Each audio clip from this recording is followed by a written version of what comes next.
Pardon me if you've heard this rant before, but I'm going to do it again. And I got another rant too. First off, it's Sunday. Daytona Speedway. Dale Jr. on the pole. Hey, that's 2 poles for him. Maybe now he can win a race. I think he feels comfortable. Stevie Letarte, his new crew chief, looks pretty comfortable with the whole deal. And they're on the pole. 186 something or other. Of course, that's not the number that we're looking at right now. The number we're looking at right now and the number that NASCAR is looking at and all these teams, 206 in the draft and Saturday's Bud Shootout. NASCAR says they need to change things. That's too fast. They say they like 200, but 206 is too fast. Now I'm thinking that was one of the best races I've ever seen. One of the best races I've ever seen, especially at Daytona. And they want to change the rules? Give me a break. I'm sorry. Doesn't make much sense to me.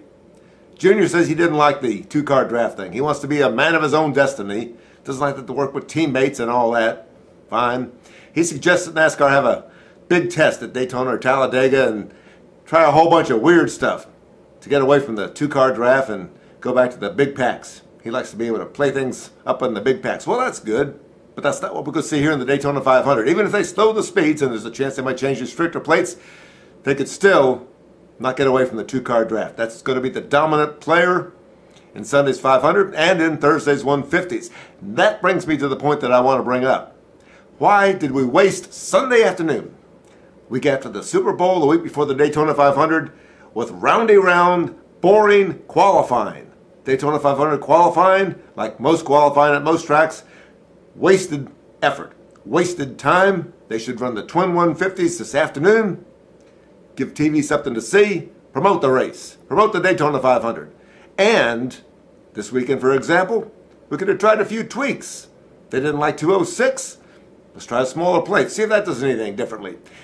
Use the time that we have at this racetrack to do something other than going better of 2 laps, better of 2 laps, better of 2 laps. Nobody was there. Maybe if they had a race, a couple of races, they'd have a bigger crowd. Maybe they'd have a bigger crowd for Saturday's Shootout too. Saturday's Shootout, the other controversy that I want to talk about, Denny Hamlin. He went below the yellow line. NASCAR ruled in trying to pass Ryan Newman last lap for the win. Kurt Busch ends up the surprise winner. No dancing partner there. Got a push from Jamie McMurray. Ryan said he was a sitting duck. Yes, but Denny Hamlin, he might have a good point. This NASCAR yellow line rule has me baffled. Where is it written down? I want to see it. Somebody show me where it's written down. It's not in the rule book I've got, and I can't find it written down anywhere. I think it's one of those verbal commands that NASCAR says you can't advance your position by passing below the yellow line. Okay, think about that. You can't advance your position by passing below the yellow line. Okay, first off, what does passing below the yellow line mean?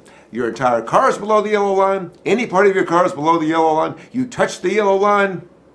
Best I could come up with talking to NASCAR today is your left side 2 wheels cannot be below the yellow line. You can touch the yellow line like Dale Jr. did in Saturday's race, passing some people. Never got called on that.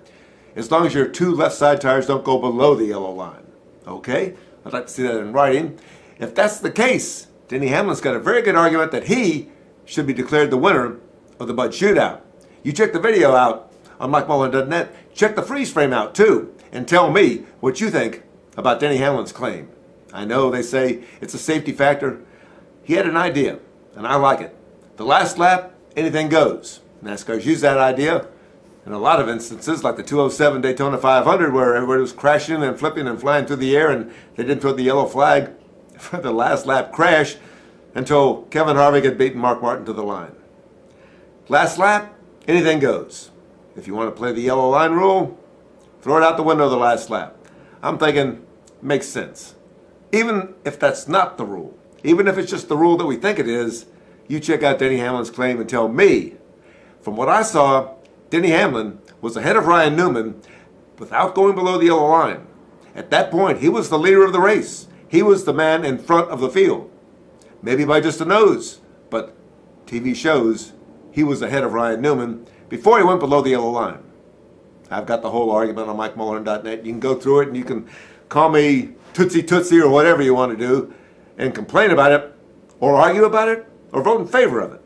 But to me, that's a major issue that I think we need to address. Going below the yellow line, it's only a rule at Daytona and Talladega, but it could be a determining factor in who wins the Daytona 500. The front row for the Daytona 500. On speed, 186, Dale Jr., Jeff Gordon, teammates. Hey, looks pretty good. And NASCAR decided to change a couple of rules for Thursday's 150s. The radiators, you've got to have a pop-off valve. Let me explain that.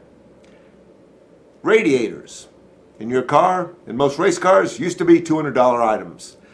And then somebody realized, using some of those physics formulas about time and pressure and temperatures and all that, that if you had a high pressure radiator, you could actually run 300 degrees without blowing up your engine.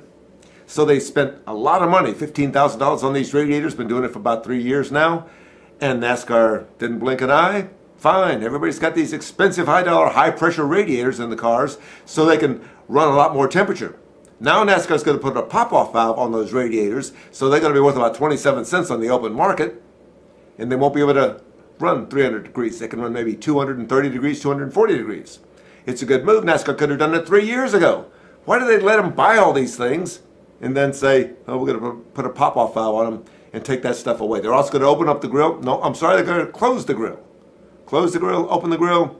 I'm not so sure they're going the right way on that. They say by closing the grill, temperatures go up, drivers have to back off. They can't tuck in like Kevin Harvick and Jeff Burton did and run for lap after lap after lap without having to swap positions. I think that caught everybody by surprise. With all the computer simulations we have, it shouldn't have. People should have known that. I'm thinking that we need to do something maybe about 206, maybe 203, 202. I thought the race was great. That's about 5 seconds a lap faster than what Dale Jr. was doing today at 186. 5 seconds a lap around this track. Whew. That's a closing rate. Pretty dramatic. I agree that if I was in the control tower, I'd be saying, maybe we do need to make some tweaks. But I'm thinking, they've had 3 or 4 months to work on this deal. And why we're waiting until the week before the Daytona 500, or actually 3 or 4 days before the Daytona 500 to come up with the rules for the biggest race of the season, boggles the mind. But that's NASCAR. That's why we love it. You never can tell what might happen next. Mike Mullen, Sunday, Daytona Speedway for MikeMullen.net.